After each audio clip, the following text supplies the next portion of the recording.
दोस्तों नमस्कार। एक प्रकरण हमारे सामने आया अभी। उस प्रकरण में क्या हुआ, पति पत्नी के बीच में लगभग 6 महीने पहले आपस में विवाद हुआ। वैसे तो पति पत्नी के बीच में विवाद होना एक आम बात है, लेकिन यदि मान लीजिए वह विवाद न्यायालय तक पहुंच जाए, या न्यायालय से पहले मान लीजिए आपके थाने में जाके एफआईआर दर्ज हो और फिर वह न्यायालय पहुंचे, तो ये एक ऐसी स्टेज में आ जाता है आपका विवाह या आपका जीवन, जहाँ पर सिर्फ व्यक्ति परेशान होता है। ऐसा ही मामला हमारे बीच में अभी कुछ देर पहले आया, और उनके बीच में 6 महीने पहले, लगभग 6 महीने पहले उनके बीच में विवाद होता है। और विवाद इतना हो जाता है कि पत्नी थाने में पहुंचकर पति के खिलाफ एक एफआईआर दर्ज करवा देती है।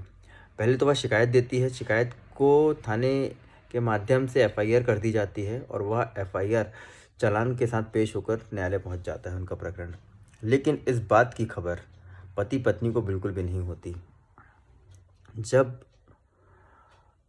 पति पत्नी को इस बात की जानकारी लगती है कि जो पत्नी ने पति के खिलाफ शिकायत की थी या एफआईआर दर्ज करी थी, उसका प्रकरण न्यायालय पहुंच चुका है और आपको वहां पर जमानत के लिए जाना है, तो पति को शौक लग जाता है।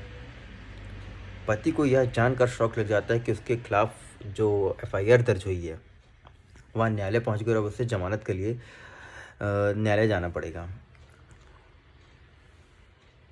इसमें परेशान होने वाली बात यह है और शॉक्ड वाली बात यह है, क्योंकि जब इसकी शिकायत पत्नी करती है, उसी के ठीक दूसरे ही दिन पति पत्नी के बीच में सुलह हो जाती है और पति और पत्नी साथ में जैसे पहले रहते थे वैसे ही रहने लगते हैं।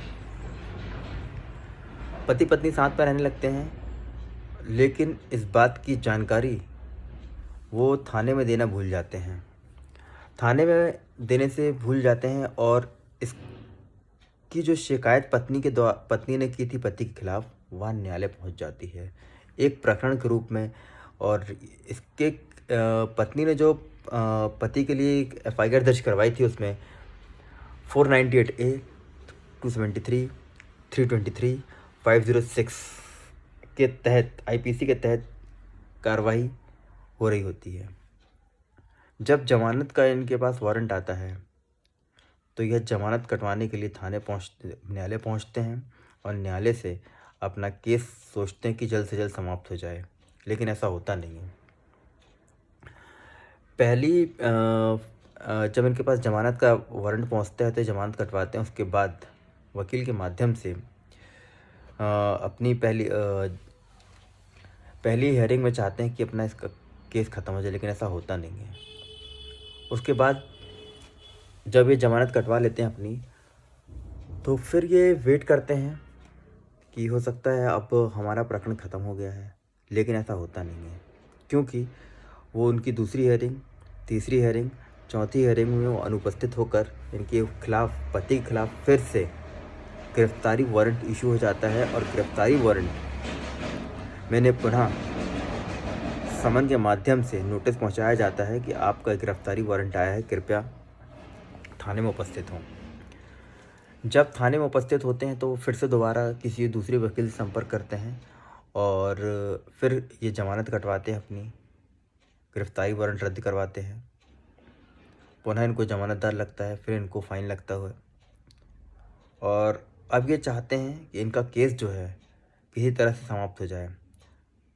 अब इनका केस कैसे समाप्त होगा, क्योंकि इन्होंने कभी थाने में इस बात की जानकारी दी कि पति पत्नी के बीच सुलह हो गया है, और न्यायालय तो पहुंच गया कि पत्नी ने पति के खिलाफ शिकायत दर्ज करी और उसमें एफआईआर रजिस्टर्ड होकर चालान पेश हुआ, जिसकी कार्रवाई न्यायालय में चल रही है। अब आगे या तो पति इस केस में राजीनामा लगाकर केस का समाप्त कर ले, या पति पत्नी के मध्य जो राजीनामा होगा उसके माध्यम से भी केस समाप्त किया जा सकता है, या फिर पति पत्नी से कहकर केस को विड्रॉ भी करवा सकता है। केस विड्रॉ करवाने से फ़ायदा ये होगा कि जो पति रहेगा वो दोषमुक्त कभी उसके ऊपर उसके पीवीआर में किसी प्रकार की कोई परेशानी नहीं आएगी। कोई कैरेक्टर सर्टिफिकेट जब यदि बनता है तो न्यायालय का प्रकरण कभी उसके उसमें शो नहीं होगा, क्योंकि पत्नी ने स्वयं ही केस वापस ले लिया।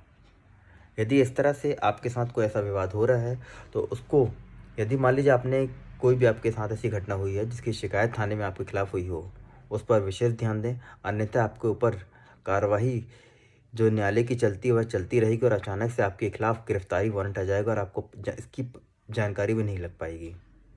यदि ऐसा कभी हुआ है और यदि आपको लगता है कि आपके खिलाफ किसी ने शिकायत की थी, उसकी जानकारी लेना है, तो आप मुझसे उसके लिए संपर्क भी कर सकते हैं। और यदि ऐसा आपके खिलाफ कोई शिकायत निकलती है तो उसमें अपन क्या आपके लिए बेनिफिट हो सकता है, क्या कितना अच्छा आपके लिए कर सकते हैं, पूरी आपकी सहायता करी की जाएगी। धन्यवाद।